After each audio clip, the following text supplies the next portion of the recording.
about to happen, Kyle. Oh my God, here we go. Woo!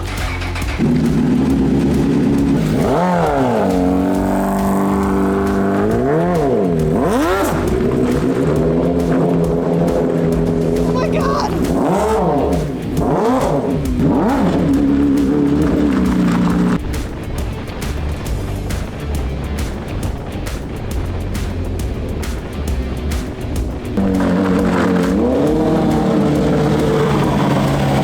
That's so cool. This is the one. This is the episode where we get it finished enough that we can drive it. I don't even know where to start, but we're gonna do it. I have like 11 things on my list of things to do. It was actually 12. And the thing I don't want to do the most is the steering. So we're gonna start there.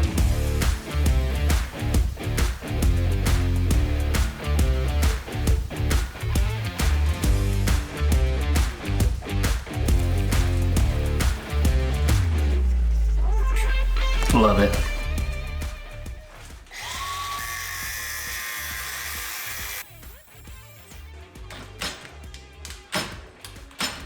Our hole saw's too long.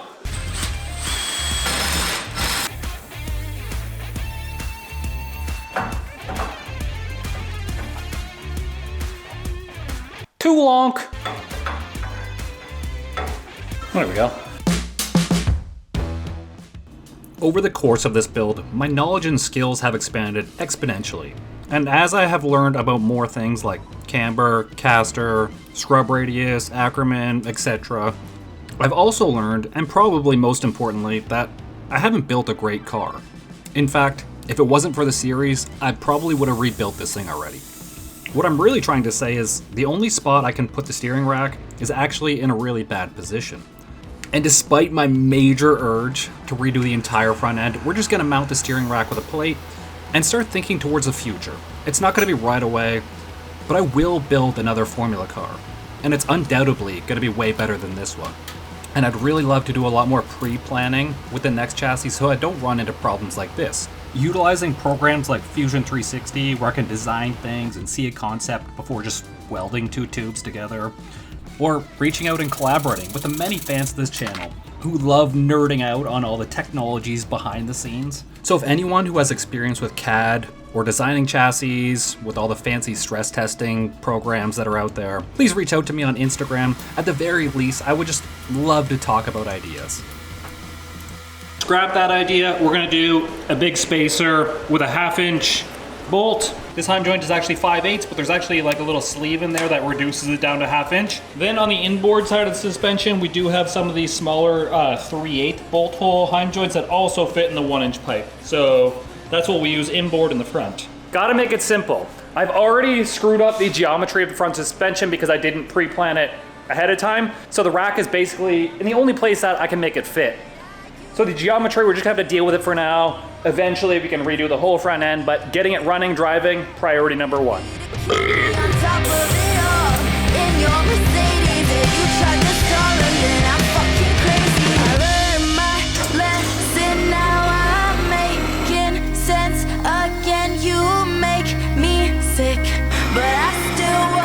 I was trying to figure out what was going on because my heim joints really don't fit in this piece of pipe that well, like center wise. But it turns out this piece of pipe is not 120 wall like it was supposed to be when I bought it. It's actually like 100 wall. Well, that's pretty bullshit because I paid for 120 wall. Well, it ain't perfect. And if I could do it all over again, I would do it differently. But this is the current state that we are in. Oh. And the current state we are in says that we have workable steering. Look at that. Cool. Heck yeah. We got steering and we can steer it from here and it's not so bad. Next up, front suspension. It appears I have a couple of new additions to my board apparently. What do you mean? You wrote those, not me.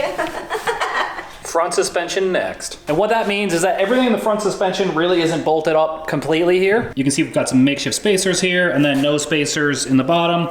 So I'm gonna make up some spacers, bolt everything completely in the front end, hopefully align it the best I can using all heim joints everywhere. and then have both sides symmetrical and be done with the front suspension and build stronger push rods. Do it!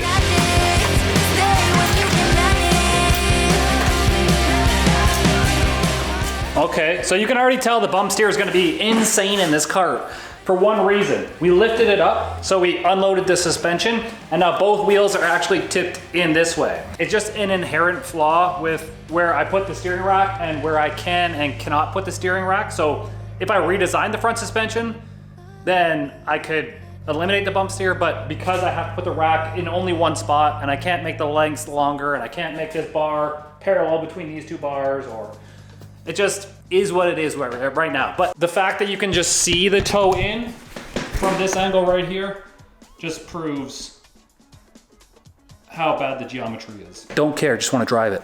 It's kind of empty. I've just been going through all our Heim joints with a tap just to make sure that all the threads are clean and clear now, because once you weld something, it does warp a little bit, and the Heim joints should thread in there really easy, and they don't. So we're just gonna tap all of them, top, bottoms, all of it. I just got done tightening up the front end, and I like adjusted all the Heim joints to where I thought they might be. This looks like the meme of the guy that's like, looks good to me. Looks good. Anyways, this one's like toed out that way, that one's toed out that way, and then they're just not pointing the right way. So now I've got to do some adjusting. I think I might try and bring the upper control arms in a lot on both sides. I don't know what I'm doing, but I'm having fun doing it because it's only me out here. So you got to kind of have fun with yourself. There you go, front suspension done. Kyle, that was so boring, I didn't want to watch that. Well, I don't know what to tell you. Get out of my life, I'm out of here, done. Actually, I'm just gonna go over here. It was actually just the next task, sorry. All right, next thing on my list, air supply for our shifter. I did buy a onboard air kit. I didn't realize it was this big, but that is way too hefty to fit in our cart, obviously. But the motor, I think, is going to be good. So we're gonna take the motor off of this one, or the air compressor, whatever it is, and I'm going to try and mount that tank in the back instead. This was a truck air horn kit. So technically, we can put an air horn on this. We would just have to use our shifter air supply, that's all. We're gonna mount this, probably, to be honest, with a piece of flat bar, or down the bottom. Yeah, there somewhere.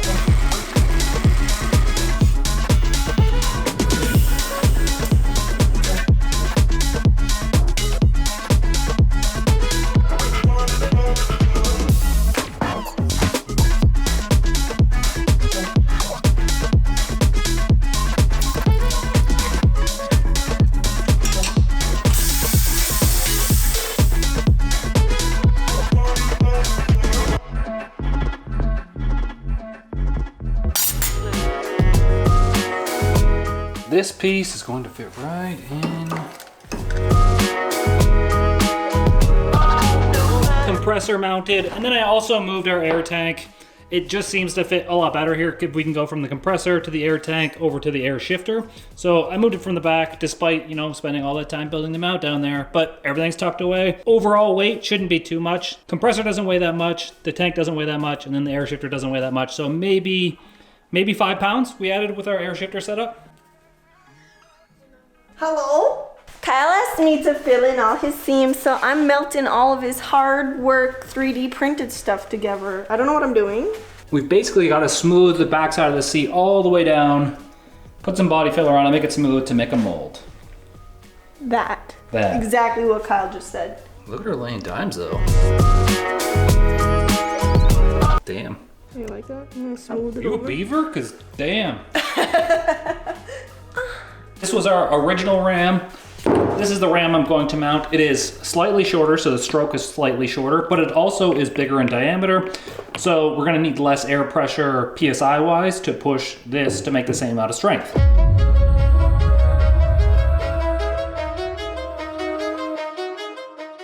Let's plumb it up.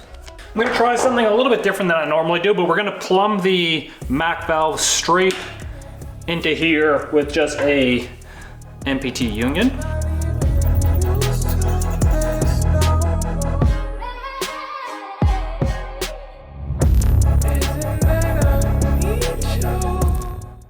This is a 6 to 8 bar pressure switch. It turns on the pump at 6 bar pressure and turns it off at 8 bar. So the switch activates the pump to keep the right pressure in the tank, to keep the right pressure in the valves so we can keep shifting.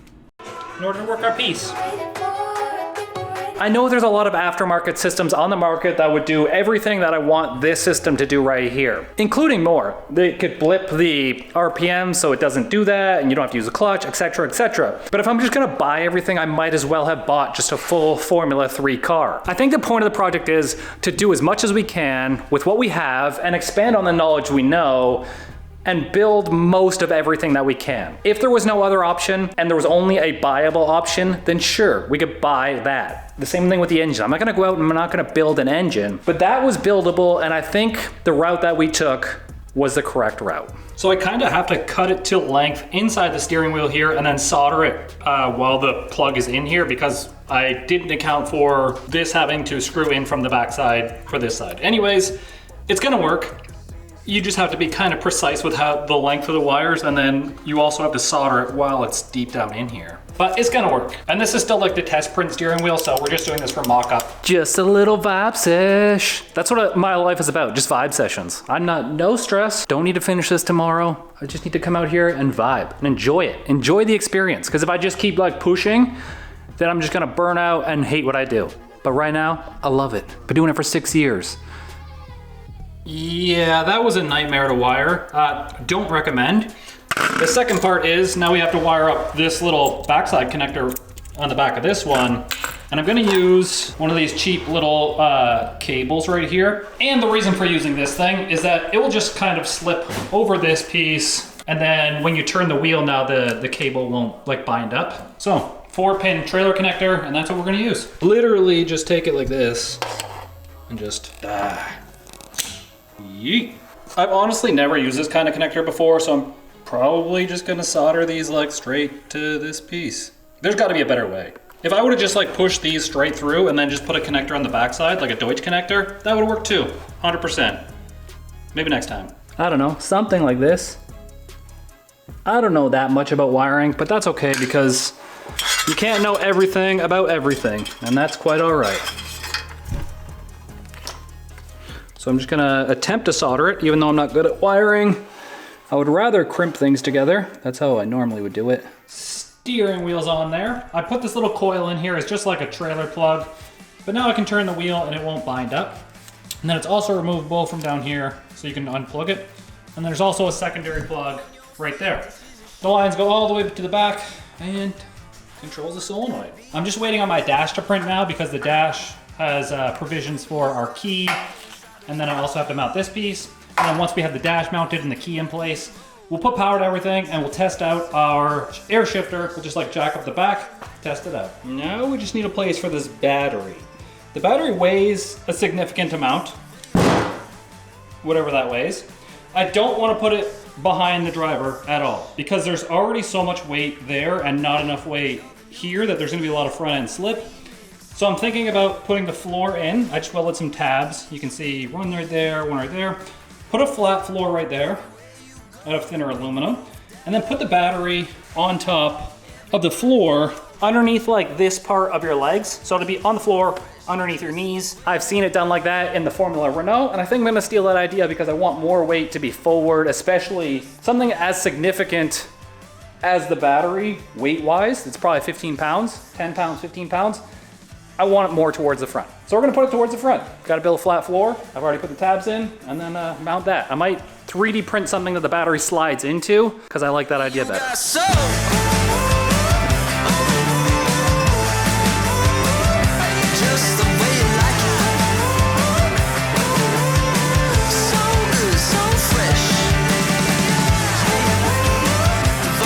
Okay, the next piece of our endless journey is done. This is our new and improved dash mount.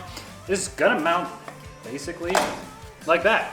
I designed it in a way that I'm not gonna use any bolts to mount this thing. I'm actually gonna use hose clamps because the tube radius is right here. Put a hose clamp on top of this, clamp that on there. And then we also incorporated our ignition switch into there. So now the ignition switch is right here easy to turn. It's even keyed the same way the ignition switch is supposed to be, and this makes me super happy. I probably spent more time than I want to admit designing this thing. It's actually made out of carbon fiber infused PETG. So the strength of it is there, the heat resistance of it is there, its resistance to UV light. It won't start to deform until about 120 degrees Celsius. And overall, I think it's gonna be good. I'm actually really enjoying designing things and 3D printing things. And the engineering aspect of building this thing has been a lot more fun than the fabricating part of it. And I like this new turn that we're taking because it's gonna introduce a lot of cooler builds coming up in the future. All right, let's get this thing mounted, wired up, and then we can test out our shifter setup. I'm also 3D printing my battery tray too. Being used at this topic, it will then its purposes will being praised. Made so well, you are too crafty, we have made this right here. Even though this, there's no right. All right, I'm going to attempt, despite the battery not being installed, because you can see the battery right here, we're going to attempt to start it up and see if our shifter works. I have the rear end raised off the ground.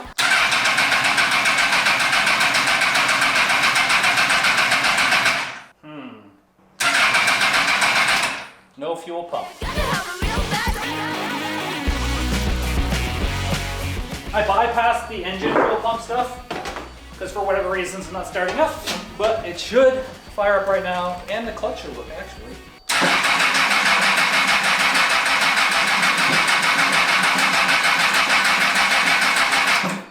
Why not? Because not only does it cut fuel, it probably cuts the ignition too. Well, that's unfortunate. Boo. Fuel pump comes on. I did find a power wire that was out of place, so clutch in. Here goes nothing.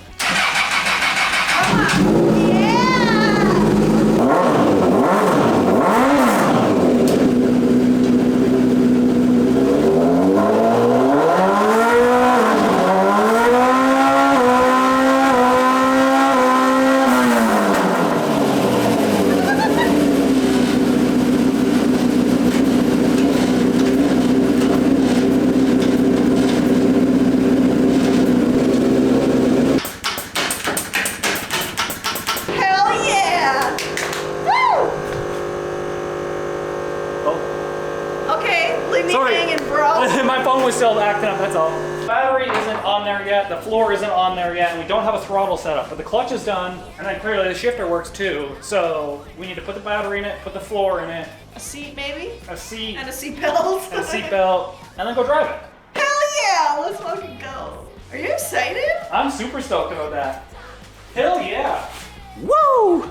All right, now that I'm past all my excitement, smooth out our seat, start to mold that thing, and then we'll have a seat ready to be mounted while our battery tray is printing, and everything just seems to be coming together. Feels so good.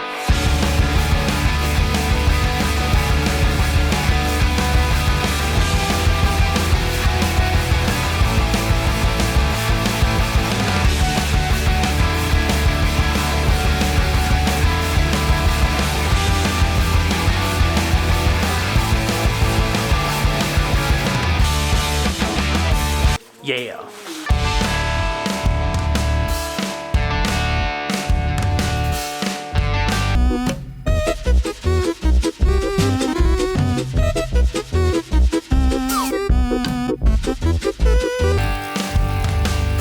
It's not perfect, but here's our seat.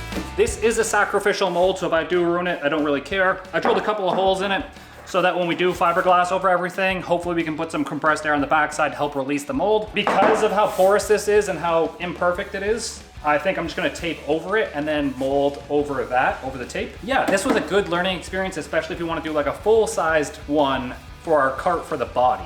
So I think that ultimately is gonna be my plan. I do need to get a couple more 3D printers in my arsenal. I only have one, so printing something this large takes, I don't know, 2-3 days to print all the pieces, so you can imagine how long it would take to build a whole body for the car. A couple extra printers will go a long way with that. Yeah, baby, yeah! Also, I don't do like any body work, so that was also practice for me using filler and stuff, because that's like my second time ever using it. And now we get to cut ourselves out a little floor plate here. I like to just use my little shears. Got them on Amazon for like 50 bucks.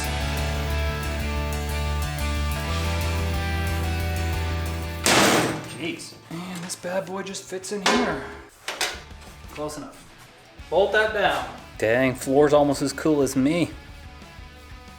Almost. Anyways, it's in there. Here's our custom little battery box we made. It's in a couple different pieces. Some of it PLA, some of it carbon fiber PETG. This one's infilled a lot, like almost 100%, and then this one's only infilled like 60%. And this was basically a test print because this complicated structure right here takes like 8 hours to print in PLA and almost 24 hours to print in PETG. So before printing like a really fancy one, I was gonna make sure that it worked. The strength of the structure comes from this one. This one's the carbon fiber PETG. The nuts are inserted already inside the layer. I did that inside. You can stop the print, insert the nuts. The battery fits in there.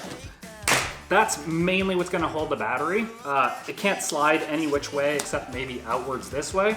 And then that's what this cage is for. Cage just goes over it, bolt the cage down, and then perfect. And I think I have two viable options for mounting this thing. First one's going to be right here, underneath my knees. See where my knees are? You can probably push it that way a little more.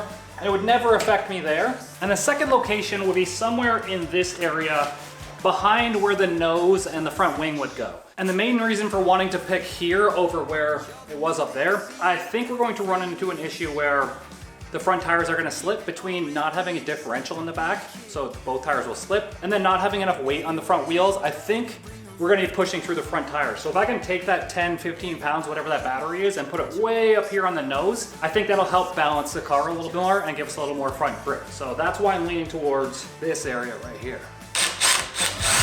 Just the way you like it. So good, so fresh.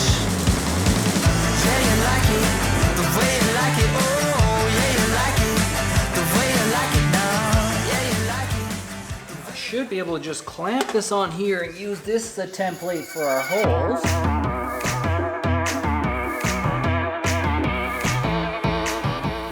And you just use one of these bad boy hole punches. They come in all different sizes and they just fit inside whatever hole you use. Like 30 bucks on Amazon, you probably should get a set. I've never heard that before, but it is too big.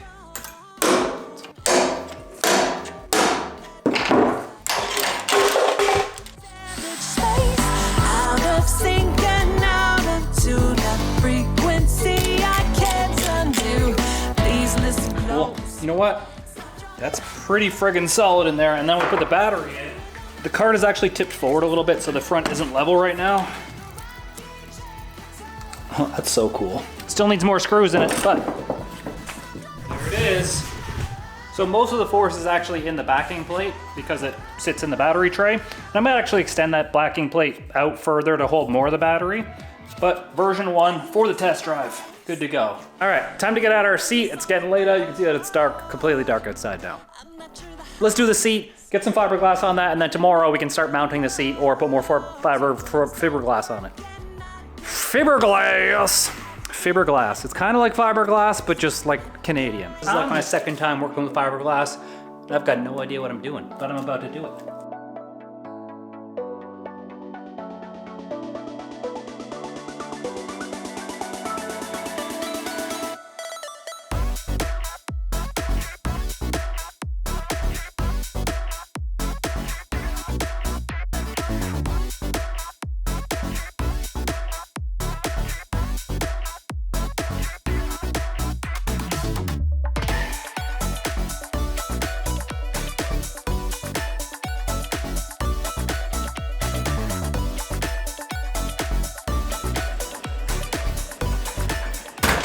About a day and a half to dry. Let's see if we can pull it off the mold now. This is gonna be questionable.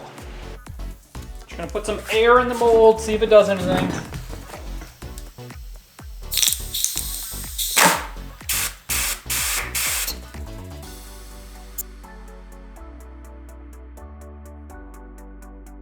All right, 3 out of 4 helped to release it. Well, we had to sacrifice half of our mold, but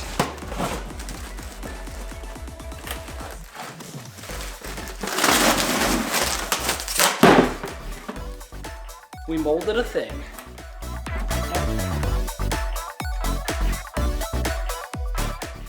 All right, original throttle cables here. We're gonna make our own throttle cable out of 2 Amazon cables. One is long enough One wasn't long enough, but one had the right 90-degree end on it that I wanted. So we're gonna use that one. I just have to get something to crimp on the end of these. You know what? Found one of these bad boys. Canadian Tire. Mint. Slip on the end of there. Awesome. I can't breathe. There's no room for us. There's no room for us. I said, darling, can't you see? There's no room for us. There's no room.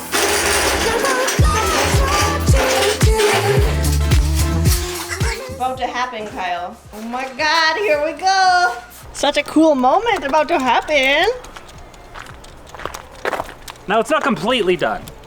There's still things I'm gonna have to change and fix, but this is gonna let me know, like, does the suspension work? Is it too stiff? Is it this? Is it that? So, do a little test for me.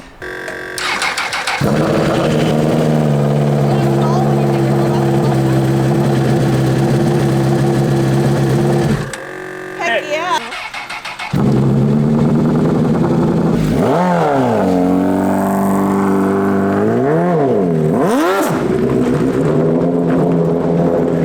Oh my God.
Well, the clutch is definitely slipping.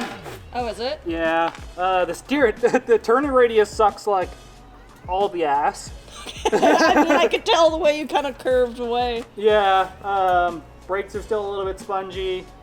Sounds really good though. It sounds pretty good, yeah. And I was Actually, only a gonna guy have, like- drove up and he was like, what is that supposed to be? I'm like, that's a homemade formula car. And he was like, it looked like it.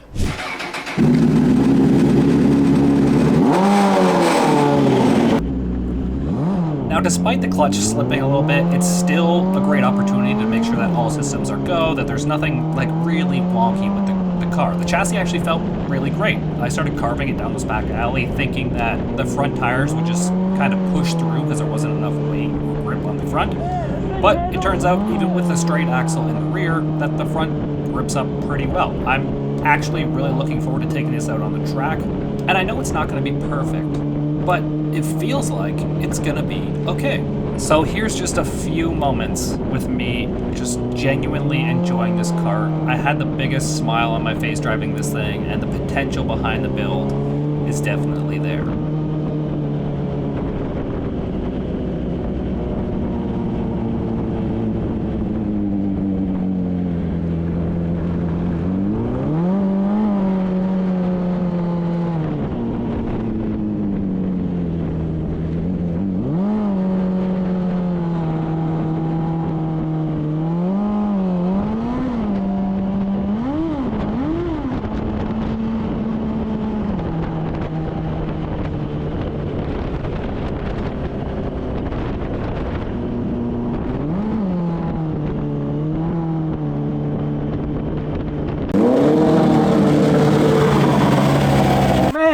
This thing handles so good. I took it down that back alley, going down to the end of the street, and just like carving it through the back alley. Holy shit, does it ever grip up.